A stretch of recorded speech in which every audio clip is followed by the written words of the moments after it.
জীবন কখনোই থেমে থাকে না। সত্যি এই কদিনের ঘটনার পরে বুঝতে পারলাম সত্যিই জীবন কখনো থেমে থাকে না। জীবন তার অবাধ গতিতে চলতেই থাকে। মৃত্যুকে বড় কাছ থেকে দেখলাম তো, তাই মনে হয় মৃত্যু সম্পর্কে অনেকটাই ধারণা হয়ে গেছে, আর জীবন সম্পর্কেও অনেকটা ধারণা হয়ে গেছে। তাই স্বাভাবিক জীবনে তো ফিরতেই হবে। বাড়ি ফিরে এসে ভীষণ কদিন ধরে মন খারাপ ছিল। তারপরে গিয়েছিলাম বাড়িতে বাড়িতে বলতে বাবার বাড়ি, শ্বশুর বাড়ি একটা অনুষ্ঠানে গেলাম। সেখানে গিয়ে মা কালীকে পুজো দিয়ে এলাম। ওই বলতে পারো মনের তৃপ্তি করে এলাম মনটাকে। আর পুজো দিলে তো মন শান্ত হয় জানোই। তাই এখন সব কিছুকে পিছনে ফেলে রেখে আবার এগিয়ে যেতে হবে নতুন পথের সন্ধানে। তোমাদের দাদাভাই আমি দুজনেই ভেতর থেকে খুব ভেঙে পড়েছিলাম, আর গুড্ডুও ভেঙে পড়েছিল। তবে গুড্ডু তো বাচ্চা ছেলে, তাই ও খেলছে, ছুটছে, দৌড়চ্ছে, স্কুলে যাচ্ছে, সব কিছু ভুলে যায় খুব সহজেই। তবে আমাদের দুজনের ভুলতে বেশ অনেকটা দিন সময় লেগে গেল। তবু আমরা ভুলতে পেরেছি, এটাই স্বাভাবিক। সত্যি কি ভুলতে পেরেছি? হয়তো বা পারিনি, আর কখনো পারবও না।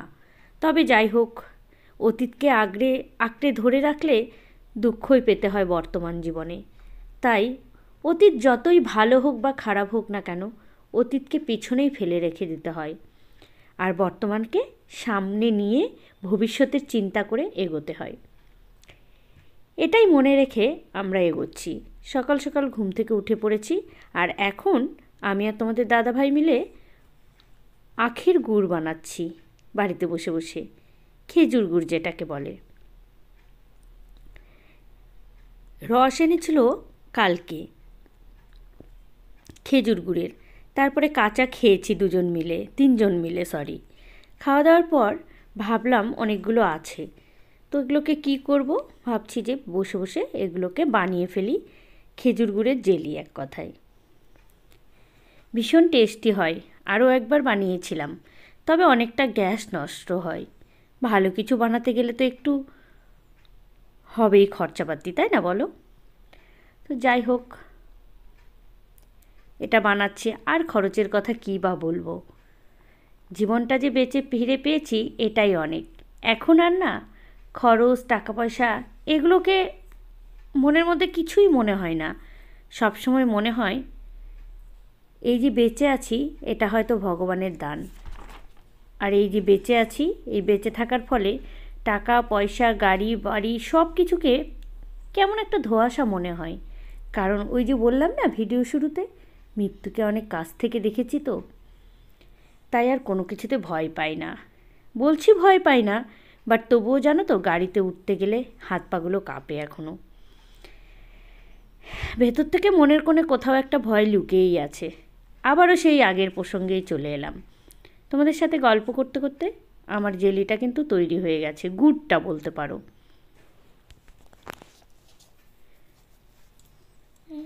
এটা ভীষণ খেতে টেস্টি হয়, একেবারে বাড়িতে বানানো টাটকা খেজুর গুড়ের জেলি।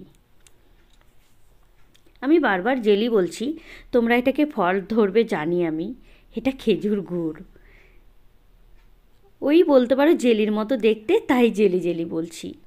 এটা অবশ্য পরে একদম জমে গেছিলো জানো তো, একেবারে জমে চিটকে গুড় হয়ে গেছিলো। এটা আমাদের আরও একটু আগে আগে নামিয়ে ফেলতে হতো, তাহলে বেশ ভালো হতো। এই গুড়টা শক্ত হতো না, একটু শক্ত টাইপের হয়ে গেছিলো। এটা পরের দিনের ভিডিও। পরের দিন খুব সকাল সকাল উঠে পড়েছি। বললাম না টাকা পয়সা, গয়নাগাটি, বাড়ি গাড়ি এগুলোকে এখন সব ধোঁয়াশা মনে হয়। সকালবেলা উঠে তোমাদের দাদাভাইকে সারপ্রাইজ দেব ভেবেছিলাম আজকে। কালকে রাত থেকেই ভাবছিলাম জীবনে আর কি আছে, এবার থেকে ভালো মন্দ খেয়ে দিয়ে বেঁচে থাকতে হবে। কারণ জীবনটাকে, মৃত্যুকে অনেক কাছ থেকে দেখেছি, কখন মরে যাব তার কোনো ঠিক নেই। যাই হোক, এটা একটা হাসির কথা বললাম।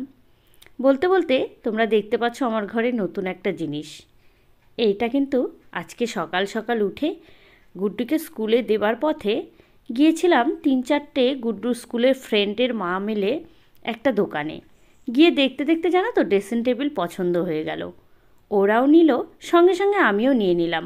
ভাবলাম এই জিনিসটা তো আমার ঘরে নেই, আর এটা না ভীষণ প্রয়োজনীয় একটা জিনিস বলতে পারো আমার ঘরের।